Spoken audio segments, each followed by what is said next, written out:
Maswerteng gabi po mga ka-STL. Narito na pong resulta ng STL Pampanga para sa araw na to, 3rd August 14, 2025, araw ng Huwebes.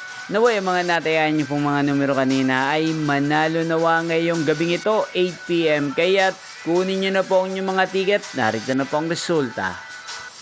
Ang mga numerong nanalo sa STL Pampanga ngayong gabing ito, August 14, 2025, 8 p.m. 3rd draw result, 39 at 35 in exact order. Again, 39 at 35. At ngayong gabing ito sa STL Pampanga, atin pong i-shoutout si Kuya Brian ng Pampanga. Shoutout po sa inyo, Kuya Brian. Sana po ay nasa mabuti kayong kalagayan. Inyo pong napanood ang resulta ng STL Pampanga sa channel na to, Roderick Hernandez TV. Magkita-kita pong muli tayo bukas ng alas 11 ng umaga. Thank you for watching.